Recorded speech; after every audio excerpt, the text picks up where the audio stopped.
प्रेम से बोलिए छठी मैया की जय। गुरु भाई बहना, मैं एक छठ माता की कथा सुनाने जा रही हूँ। इस कथा को पूरा सुनिए और रह जानिए। आदि नहीं, आदि सुनने में छठी माता का अपमान होती है। पूरा सुनने में छठी माता गोद में पुत्र देते हैं, सेज पे पति देते हैं और घर में धन लक्ष्मी देते हैं। तो प्रेम से बोलिए छठ मैया की जय। गुरु भाई बहना, एक राजा थे और उनकी एक रानी थी। राजा साहब का राज बहुत बड़ा खुशी था, बहुत बड़ा था। राजा साहब अपने राज में बड़े खुश थे। राजा का ब्याह का कई वर्ष हो गया था, लेकिन राजा निसंतान थे। राजा का मंत्री सलाह दिए कि राजा साहब, आप निसंतान हैं तो आप दूसरे विवाह कर लीजिए। राजा साहब दूसरी विवाह कर लिए, लेकिन एक भी संतान नहीं हुआ। राजा साहब तीसरी विवाह कर लिए, समय बीतते बीतते, लेकिन फिर भी संतान नहीं हुआ। मंत्री का सलाह से राजा साहब चौथी विवाह कर लिए। धीरे धीरे धीरे धीरे धीरे धीरे राजा 6 विवाह कर लिए, लेकिन राजा साहब का कोई संतान नहीं हुआ। भैया राजा जो थे निसंतान थे। अब राजा बड़े दुखी रहने लगे। राजा कहने लगे कि मेरा तो भाग्य में संतान ही नहीं है।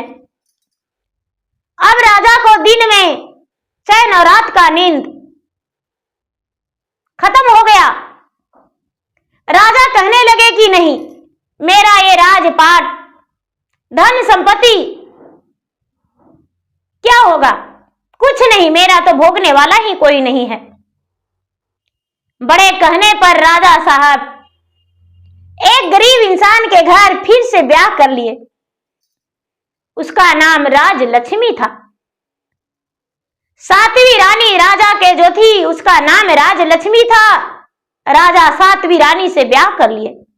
राजलक्ष्मी बहुत सुंदर थी, इतना सुंदर कि उसका सूरत का तो गुणगान ही कम पड़ेगा। राजलक्ष्मी जो थी, राजा उसको मान सम्मान देने लगे और राजा उसी के साथ ज्यादा बातचीत करने लगे, उसी के साथ ज्यादा समय देने लगे। राजलक्ष्मी से राजा बहुत प्यार करने लगे। राजवस्त्र भी राजलक्ष्मी को दे दिए। जहां तक 6 रानियां उसके सेवा में दासियों के बराबर रहने लगे।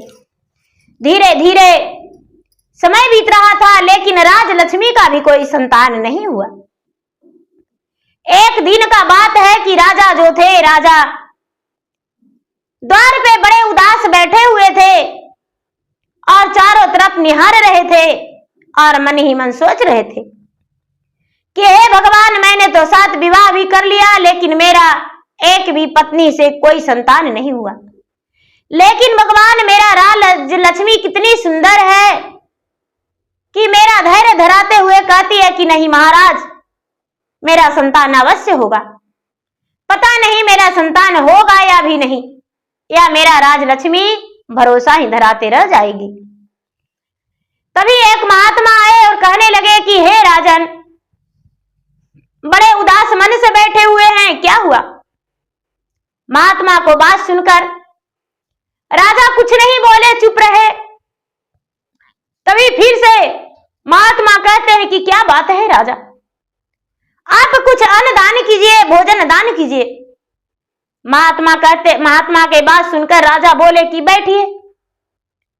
अरे दान ही तो मुझे करना है, और क्या, इस धन का कोई खाने वाला थोड़ी ना है।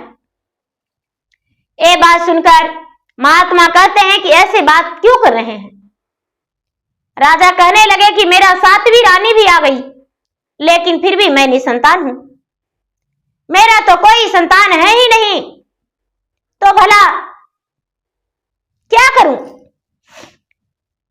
वो महात्मा कहने लगे कि ठीक है, कार्तिक मास में एक व्रत आती है, उसे छठ के नाम से जानी जाती है।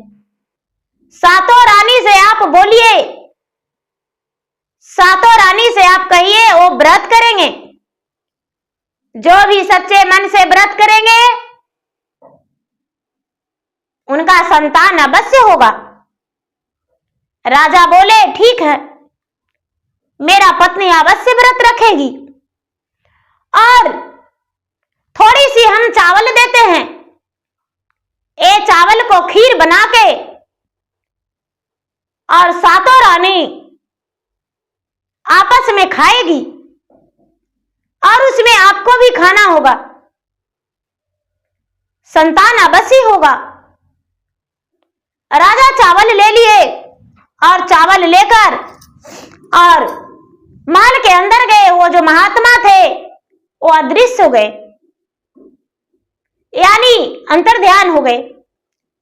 राजमहल के अंदर जब ब्राह्मण राजा गए तो राजा कहने लगे अपने रानी से कि हे रानी, एक महात्मा आए थे, वो मुझे कुछ चावल दिए हैं और बोले हैं कि जो इसे भोजन बना के गाय का दूध में आंगन लिप के और लिपी हुई आंगन पे बैठकर ये भोजन कर लेगी तो उसे संतान का प्राप्ति हो जाएगा। बड़ी रानी देखकर बोली कि आहा, एक मुट्ठी चावल है, एक मुट्ठी चावल में कई व्यक्ति भोजन करेंगे, इससे दे दीजिए दूसरी रानी को।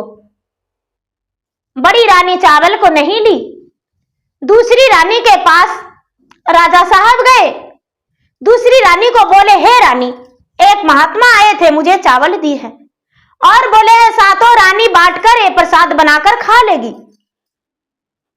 दूसरी रानी बोली, राजा साहब हम नहीं लेंगे। तीसरी रानी को दिए, चौथी रानी को दिए, पांचवी को दिए, छठी को देने गए तो कहते हैं छोटी रानी को दे दीजिए, वही भोजन बना देगी, हम सबको खिला देगी, हम सब खा लेंगे।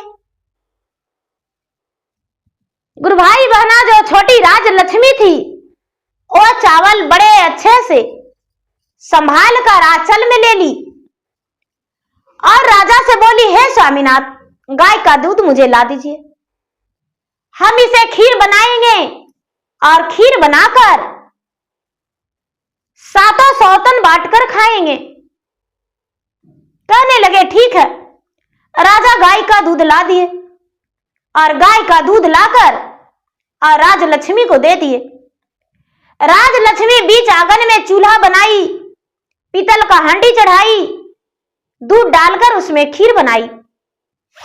खीर बनाकर और सोची कि थाल में परोसकर और सब सौतन को बुलाएंगे। जब अंदर गई थाल लाने को लिए, 6 सौतन उसको देख रही थी और बोली कि खीर तैयार हो गया। राजलक्ष्मी ने खीर बना दिया है, बड़ा ही खुशबूदार, उसमें से सुंदर सा खुशबूदार धमक आ रहा है। चलो चलकर देखते हैं।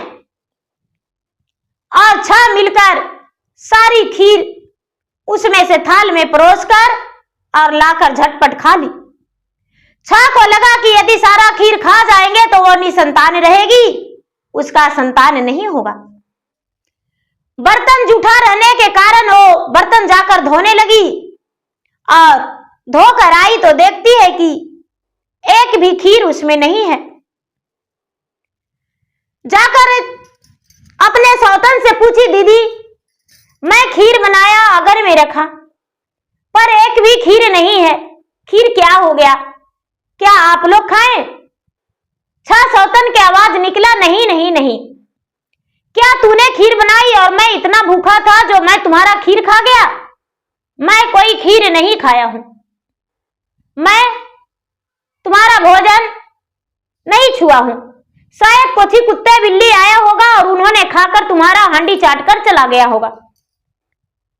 अब राजलक्ष्मी मन ही मन सोचती है कि हे भगवान, मैंने कितने अच्छे से राजा को दिया हुआ भोजन बनाया और कुत्ते और बिल्ली खा गया। हे भगवान, उसे भी रक्षा करना। यदि मेरा हाथों का कुत्ता और बिल्ली खाया होगा तो उसे भी अखंड सौभाग्यवती मिले रहे और पुत्रवान हो जाए। हे भगवान, मैं तो राजा का वचन पूरा नहीं कर पाया। और हांडी को देखने लगी तो एक चावल उसमें सटा हुआ था, एक चावल दीदी हांडी में सटा हुआ था, एक चावल निकाल कर और अपना मुख में डाल ली। और जब मुख में डाल ली तो देखती है कि और चावल है, इसमें कोरी में लगा हुआ है। धीरे धीरे धीरे धीरे नीचे भी गिरा हुआ है, वो भी उठा ली। 7 चावल इसको हो गया। चावल का दाने जो बना हुआ खीर था दीदी, 7 दाना हो गया। और 7 दाना उठाकर और खाकर कहती है कि हे छठी माता, जब छठ का दिन आएगा तो हम व्रत कर लेंगे। जो प्रसादी गिरा हुआ था शायद आपके नाम से होगा। कुत्ता खाया, बिल्ली खाया, वो मैं नहीं देखा, लेकिन मैं प्रसादी उठाकर खा लिया हूं। खा ली। धीरे धीरे कुछ ही दिन में दीदी 1 से 2 महीने में कार्तिक मास आ गया। और जब कार्तिक मास आया तो राजा 6 रानियां से बोले कि अरे कार्तिक मास आ गया है, व्रत करेगी?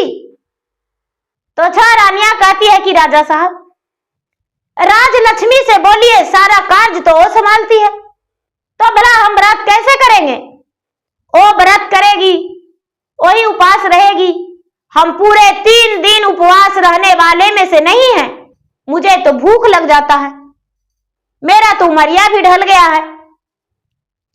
अब राजा 6 का बात सुनकर राजलक्ष्मी के पास गए और कहने लगे, हे छोटी रानी, क्या आप छठी माता का व्रत रखेंगे? राजलक्ष्मी बोली, हाँ स्वामीनाथ, हम अवश्य ही व्रत रखेंगे, छठी माता का व्रत करेंगे। राजलक्ष्मी ने व्रत रखी और व्रत रख के सूप से में फल फलरियां लेकर अर्घ दी। 7 रानियां साथ में गई, 6 रानी और 1 राजलक्ष्मी, 7 साथ में गई, लेकिन अर्घ सिर्फ राजलक्ष्मी दी। अर्घ देते समय परिक्रमा करने लगी राजलक्ष्मी। तब कहने लगी कि हे छठी माता, मेरा गोद भर दीजिए। राजा साहब कितने उदास रहते हैं, एक चिड़िया भी चहचहाते हैं पूरे इधर उधर, लेकिन शाम के अपने बच्चे के साथ बैठ जाते हैं। एक गैया भी बछड़े के साथ बैठती है। राजा साहब तो मेरा बिल्कुल उदास रहते हैं। हे छठी माता, मेरा गोद में संतान दे दीजिए। अब रानी का भगवान पुकार सुन लिए, छठी माता पुकार सुन लिए। छठी माता का तो महिमा अपरंपार है। छठी माता उसे संतान सुख को प्राप्ति का आदेश ब्रह्मा जी को दे दिए। ब्रह्मा जी ने सोचे कि हाँ, उसका तो अवश्य संतान होना चाहिए। उसे तो नियम का पालन उसने किया है। छोटी रानी ने जब अर्घ देकर घर आई तो बड़ी रानी बोली कि अरे तू तो दिन भर का 2 दिन का भूखी हो, तू चुपचाप सो जाओ और तेरा सूप डाला सजा देंगे और सवेरा उठकर तू चलना, अर्घ दे देना। 6 रानियां ने मिलकर सूप डाले का फल फलहरी और जितना खमौनी कसार जो भी था सारी लेकर अलग अलग मोटरी बांध बांध के 6 रानियां रख दी।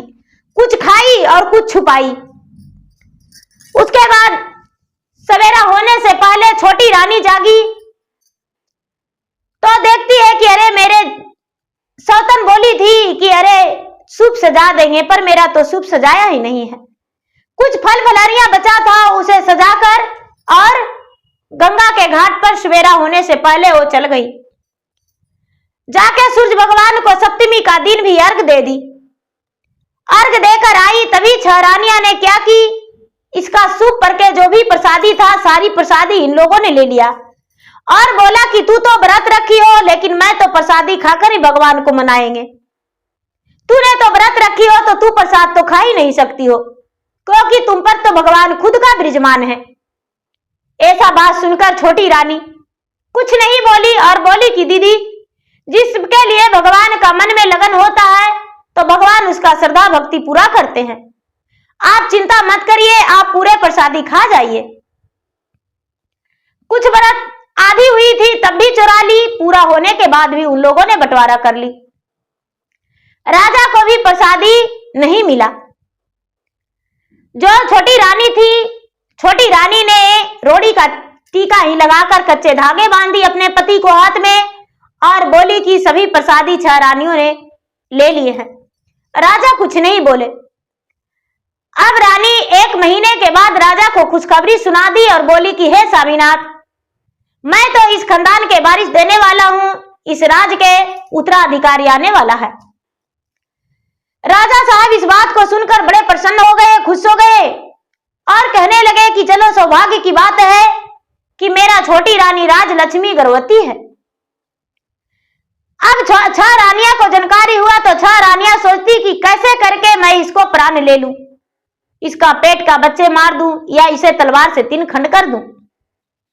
अब धीरे धीरे समय बीत रहा था। कभी सीढ़ियों पर तेल गिरा देती, कभी आगर में गड्ढे खोद देती, कभी इसकर बिस्तर पे कांटे कुछ रख देती, लेकिन छोटी रानी को कुछ नहीं हुआ। कहते हैं दीदी कि जिसका राम नहीं मारते उसका भला मारने वाला कौन है। तो इसे कुछ नहीं हुआ। धीरे धीरे धीरे धीरे समय बीतता जा रहा था। 7 से 8 महीना हो गया। अब राजा जो थे, राजा भी बहुत ध्यान देने लगे। राजा का मंत्री जो थे, राजा का मंत्री भी छोटी रानी को पूरे ख्याल रखने लगे। अब इन पे पूरा सौंपा था राजा की, हे मंत्री जी, मेरा पत्नी का देखभाल आपको करना होगा, क्योंकि मेरा पत्नी गर्भवती है और पहले है, तो इसलिए थोड़ा सा खास ख्याल आपको रखना होगा। मंत्री जी पूरे ख्याल उस पर रखने लगे। धीरे धीरे 9वां महीना आ गया। एक दिन अचानक राजा के राज पे दूसरे राज का लोग हमला कर दिए, चढ़ाई कर दिए। राजा का राज में लड़ाई होने लगा। राजा पूरे तैयारी के साथ जाने लगे और बड़ी रानी से बोले, सुनिए बड़ी रानी, आपको छोटी रानी का जिम्मेदारी आपके ऊपर है। यदि कोई प्रकार का कोई कष्ट हो तो आपको देखना होगा। छोटी रानी का 9वें महीना पूरा हो गया है। यदि छोटी रानी का प्रसव पीड़ा होने लगे तो आप दाई को बुला दीजिएगा और दाई को बुलाकर इसे देख लीजिएगा। रानी बोली, ठीक है, इसका जिम्मेदारी मुझ पे छोड़ दीजिए। इसका तो खातिरदारी ऐसा करेंगे जो कि जीवन भर याद रहेगा सबको। राजा साहब लड़ाई पे चले गए। घमासान युद्ध होने लगा। दोनों तरफ से पूरा घमासान युद्ध होने लगा। अब तो वहां लाठी और डंडे की बारिश होने लगा। राजा साहब युद्ध में लड़ रहे थे। अब यहां उसी समय छोटी रानी का प्रसव पीड़ा होने लगा। छोटी रानी दर्द से व्याकुल थी। राजलक्ष्मी अब बड़ी वाली सौतन के पास गई और बोली, दीदी मैं क्या कहूं, मुझसे तो रहा नहीं जा रहा है। मेरा तो प्रसव पीड़ा शुरू हो गया है। अब लगता है मेरा बच्चा जन्म ले लेगा। आखिर मैं क्या करूं। बड़ी रानी बोली, अरे तुम्हें पता नहीं, बच्चे का जन्म देने का तरीका नहीं मालूम? नहीं, देखो जाओ कोठी में और कोठी में छुप जाओ और छुप के पांव ऊपर कर लो और सर नीचे कर लो, तुम्हारा बच्चा जन्म ले लेगा। छोटी रानी जो थी सोची कि अपना पांव धर के कोठी पर चढ़ के कोठी में कूद जाएंगे, लेकिन वो चढ़ नहीं सकी। प्रसव पीड़ा तो दीदी जिसका होता है उसी का पता लगता है। उस समय तो दिन और रात कुछ नहीं दिखता, बड़े और छोटे कोई नहीं दिखाई देते हैं। वो समय तो सिर्फ लगता है कि हे भगवान, मेरा बच्चा मेरा उद्र से कब जन्म ले ले। जब जन्म ले लेता है तभी लंबी सांस लेते हैं वो स्त्री जिसका प्रसव पीड़ा होते रहता है। बेटा हो या बेटी, सब में दर्द बराबर होता है, कोई में कम कोई में बेसी नहीं। दीदी जो बड़ी रानी थी, बड़ी रानी ऐसे बोली और छोटी रानी उस पे ना चढ़ सकी, कोठी पे नहीं चढ़ सकी। तो एक गगरी दिखाई दिया। सोची छोटी रानी की इस गगरी में पूरा सर ढुका देंगे, इसमें हिल जाएंगे तो मेरा बच्चा जन्म आसानी से ले लेगा। छोटी रानी उस गगरी में अपना माथे डालने लगी, लेकिन और उसमें नहीं घुस पाई। अपना पांव डाली, लेकिन उसमें भी वो घुस नहीं पाई। अब गगरी दर्द के मारे व्याकुल थी, पर तो प्रसव पीड़ा उसका बहुत जोर से हो रहा था।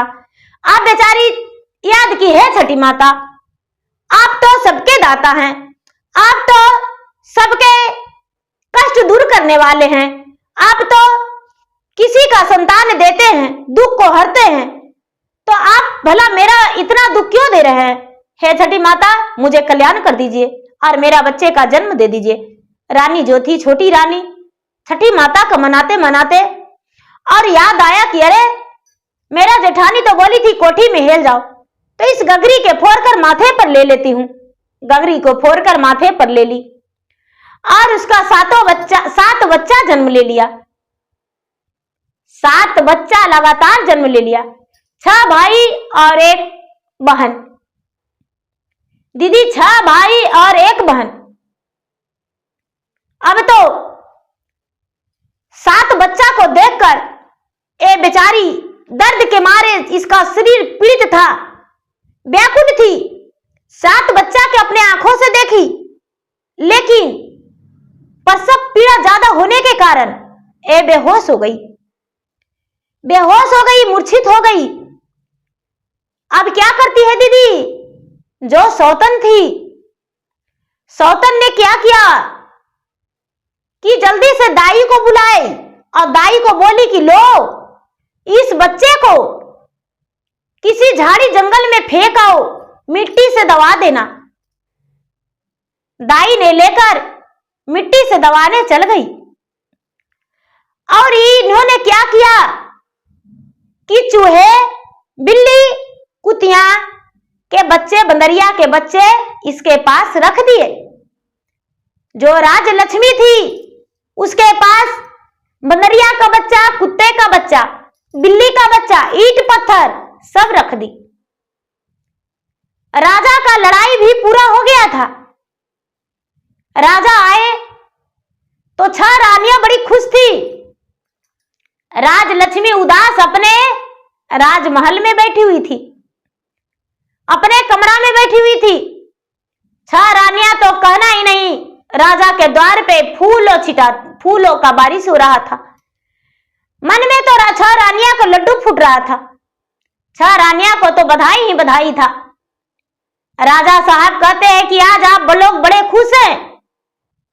6 रानियां बोली, राजा साहब, जिसकी पत्नी इतना धोखा दे सकती है इतने बड़े राजा के साथ, क्या उसका पत्नी खुश नहीं रह सकती है? राजा कहते हैं कि आखिर क्या हुआ, क्या बात है? राजा साहब, आप नहीं जानते, आपकी राजलक्ष्मी, जिसे आप मान सम्मान दिए, 6 रानियां को त्याग किए, और 1 बच्चा चूहा का, 1 बच्चा बिल्ली का, 1 बच्चा कुत्ता का, 1 बच्चा बंदरिया का, और ईंट और पत्थर सब सहेट के लाके रखी थी, और कहती है यही सब मेरा बच्चा जन्म लिया है। राजा साहब, आपके साथ बहुत बड़ा धोखा हुआ है।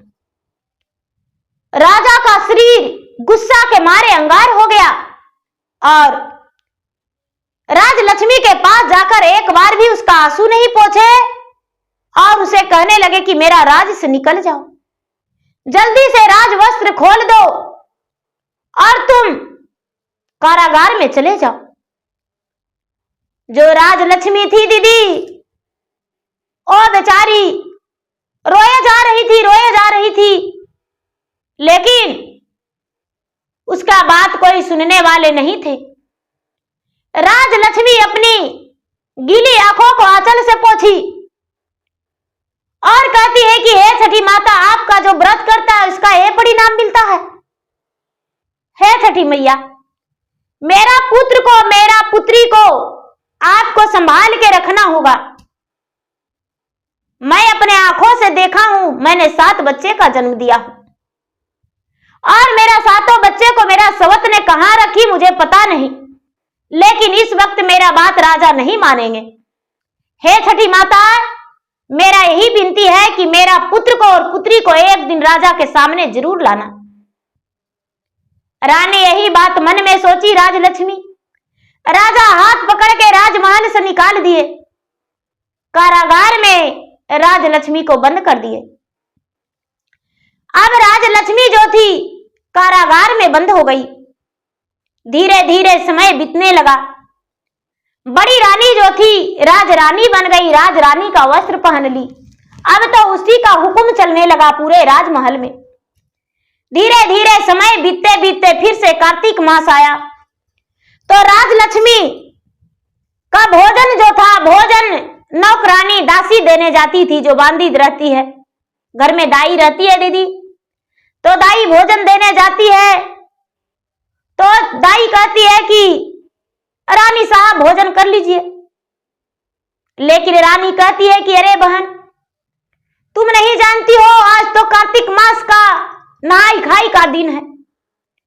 तूने तो तामसी भोजन लाई होगी तो मैं कैसे खा सकती हूं। दासी बोली, नहीं रानी साहब, आप नहीं जानते, मैंने आपके लिए तो अपने घर से बनाकर लाया हूं भोजन।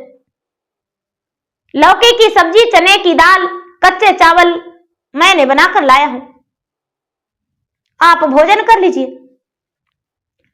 रानी ने राजलक्ष्मी ने भोजन की और कहती है कि बहन, मैं छठी माता का अर्घ कैसे देंगे।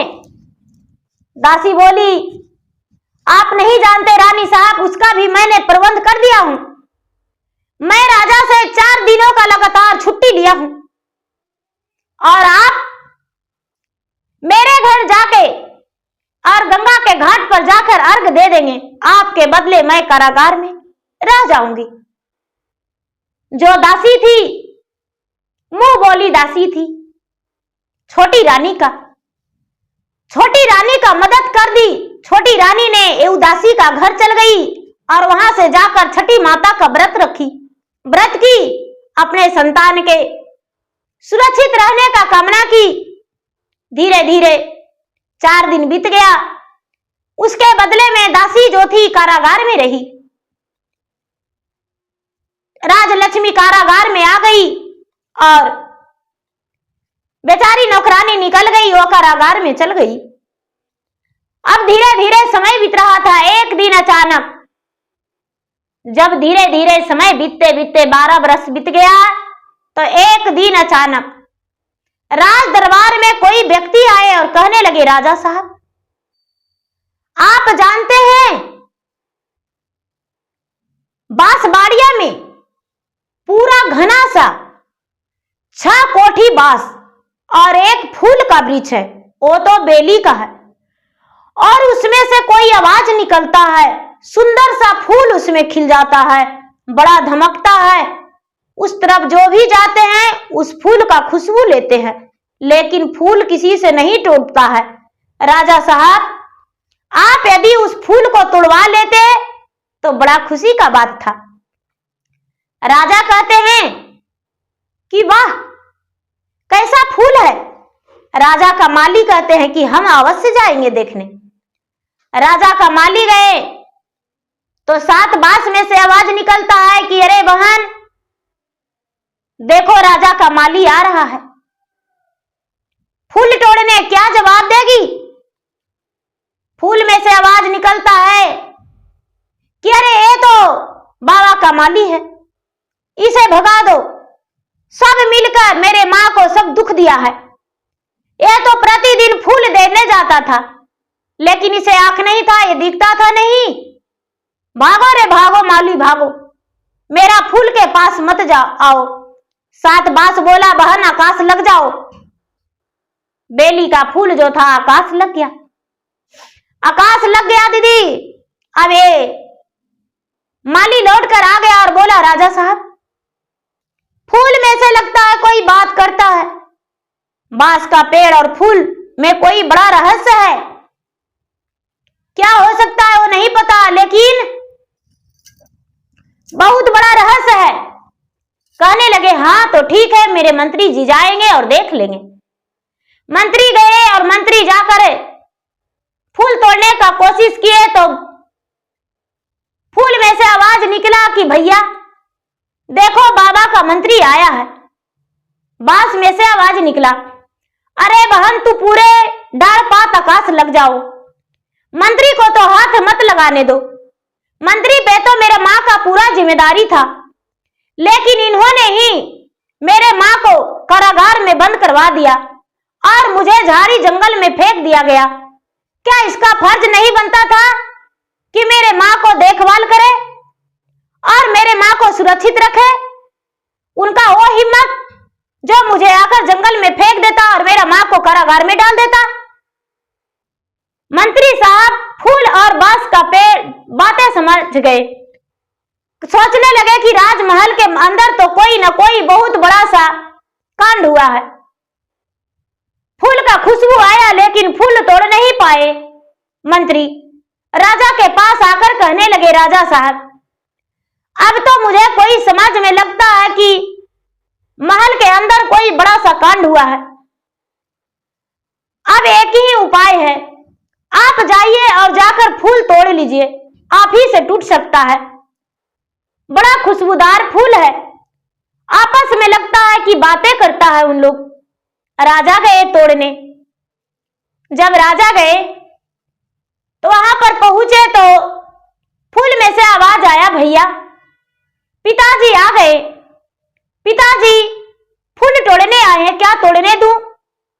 बांस में से आवाज आया, अरे बहन जल्दी से आकाश लग जाओ, एक पिता के नाम पर तो कलंक है, एक कसाई हैं, प्रजा के भलाई के लिए तो अपने जान भी देते हैं लेकिन अपने पत्नी के रक्षा के लिए कुछ नहीं कर पाए। सारा गलती तो इन्हीं का है। यदि मेरे माँ को अच्छे से रखते, मेरे माँ को ख्याल करते, लड़ाई में नहीं जाते तो आज मुझे इस जगह पे नहीं रहना पड़ता और मेरी माँ कारागार में नहीं रहती। इसलिए ये राजा तो दुष्ट राजा है, अपने बच्चे के बारे में एक बार भी नहीं जानना चाहे और नहीं तो कोशिश किए और दुष्ट पत्नी के बात में रह के और मेरे माँ को कारागार में डाल दिए हैं। अब तो डाल पात फूल का पेड़ आकाश लग गया और बांस जो था मांस घेरा मार के छेक लिया। राजा कहने लगे कि अरे कोई तो राज की बात है जो इसमें से आवाज आता है, कुछ तो है। मंत्री बोले, हे राजा साहब मेरा कहना मानिए, आप सातों रानी को लाकर फूल तोड़वाइए। राजा कहते हैं कि नहीं, मेरे साथ छोटी रानी ने छल किया है, मैं उसे मुख नहीं देखेंगे। 12 बरस हो गया है, आज तक उसका मुख नहीं देखे। मैंने जिस पे इतना विश्वास किया उन्होंने ही मेरा इतना बड़ा विश्वासघात किया। भला मैं उसे कैसे अपना मुंह देखूं और उसे लाऊं? राजा को मंत्री बोले, हे राजा साहब आप अपने 6 रानियां को ले आइए लेकिन छोटी रानी को लाने का जिम्मेदारी मेरा। आप मुख मत देखिएगा, आंखों में पट्टी लगा लीजिएगा। लेकिन हम तो कहते हैं कि सातों रानियों को लाया जाए। राजा साहब ये बात समझ गए और 6 रानी को आने का आदेश दे दिए। राजा साहब 6 रानी को बुलवाए। मंत्री ने छोटी रानी को बोले कि चलिए आप। छोटी रानी राजलक्ष्मी कहती है, अरे हम जाकर क्या करेंगे, मैं तो कारागार में बंदी हूं और वहां पर जाने से मुझे क्या फायदा, वहां तो हुक्म चलाने वाले ही जाएंगे और कारागार में बंद रहने वाले जाकर क्या करेंगे। 6 रानियां बोली, उसका क्या काम, वो क्या करेगी जाकर, उसका जाने से क्या फायदा, वो नहीं जाएगी। मंत्री डपट कर गुस्से में आग बबूले होकर बोले, नहीं नहीं छोटी रानी अवश्य जाएंगे। आखिर क्यों नहीं जाएंगे छोटी रानी? छोटी रानी इस घर की रानी है, भले राजा साहब सजा दे दिए हैं लेकिन मैं इस राज का मंत्री हूं और मेरे आज्ञा अनुसार छोटी रानी जाएंगे। 6 रानियां डोली कहार से, छोटी रानी पैदल। उस ब्रिज के पास जब बड़ी रानी गई तोड़ने तो कहती है, पेड़ में से आवाज निकलता है फूल में से कि भैया बड़ी माँ आई है तोड़ने फूल, क्या मैं तोड़ने दूं?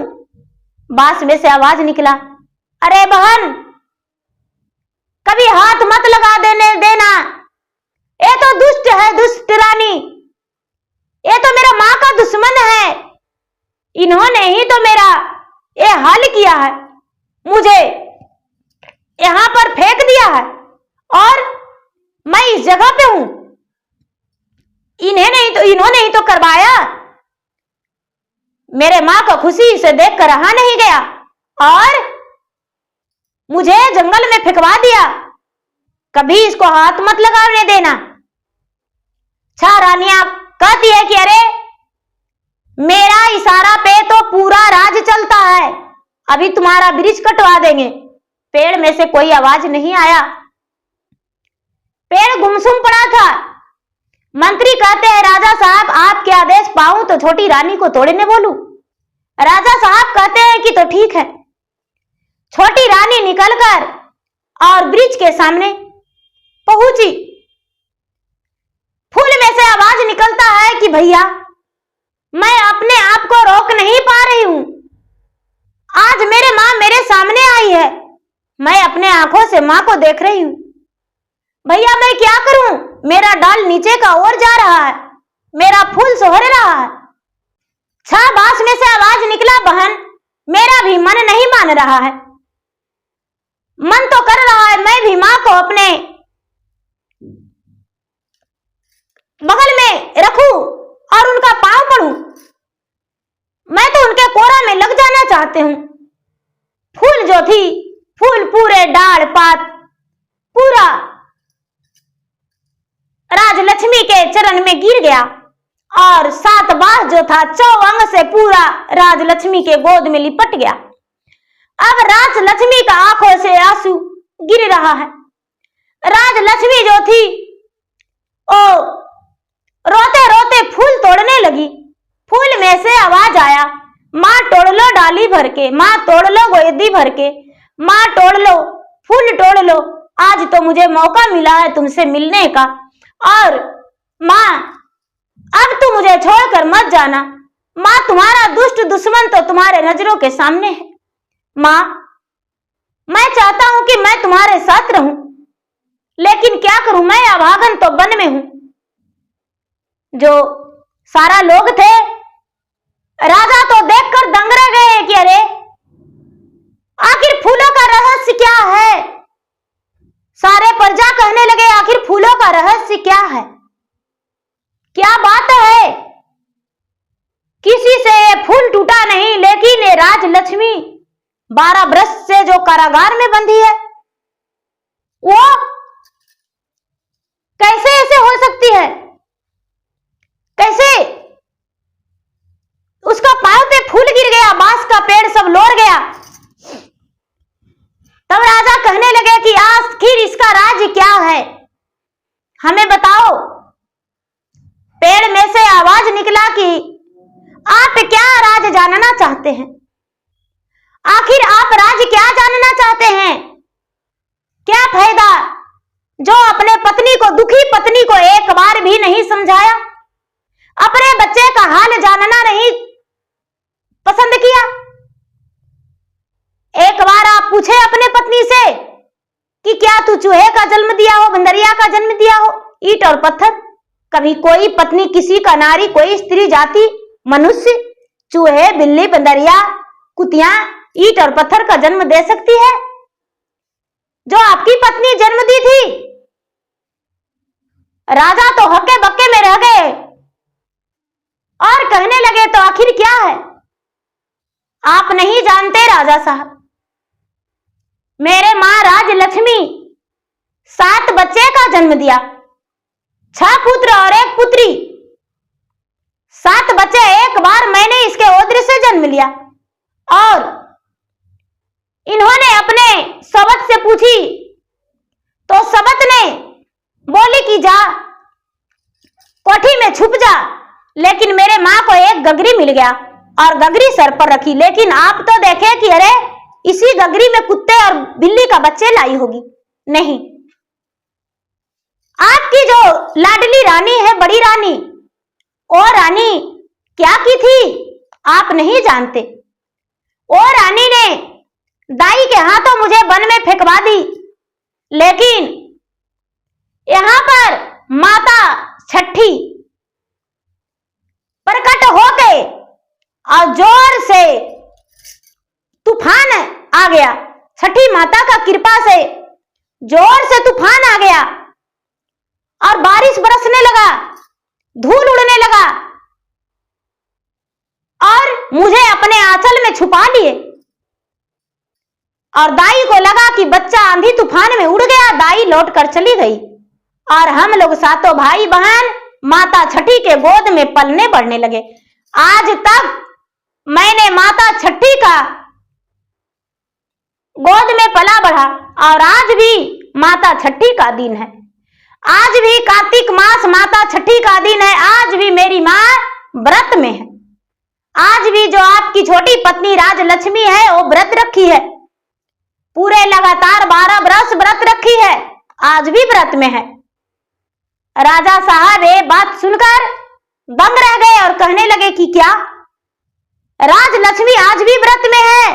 तो हाँ, आप नहीं जानते हैं राजा साहब, राजलक्ष्मी जो आपकी पत्नी है वो अपने बदले दासी को पूरे 4 दिन कारागार में रखती थी और वो जाके गंगा के घाट पर अर्घ देती थी और मेरे सलामती के लिए छठी माता से कामना करती थी। इसका पुकार छठी माता सुन लिए और छठी माता सुनकर मुझे अपने गोद में छुपा कर रखे थे। अब छोटी रानी जो राजलक्ष्मी थी जार बेजार रोने लगी। उसका आंसू तो रुकने का नाम ही नहीं ले रहा था। अब वो कहती है कि सुनो, अब क्या करें? तुम क्या मेरे गोद में नहीं खेलेगी, मेरे राजमहल में नहीं आएगी? 6 बेटे ने कहते हैं राजकुमारों ने कि हे मां, हम आना चाहते हैं लेकिन ऐसे नहीं, तूने बांस का पतई तोड़ो और फूल और हाथ में लोटे में जल ले लो और उसमें तुलसी का पात्र डाल दो, उसमें फूल डाल दो और नीचे बांस का पत्ता उस पे लोटा रखो और छठी माता से बोलो कि हे छठी माता, मेरा पुत्र और पुत्री को वापस दे दीजिए और छठी माता तुम्हारा पुकार सुन लेंगे। और 6 बांस के पेड़ पे और फूल के पेड़ पे उसी जल को छींट देना और हम छोटे छोटे बालक तुम्हारे पास आ जाएंगे।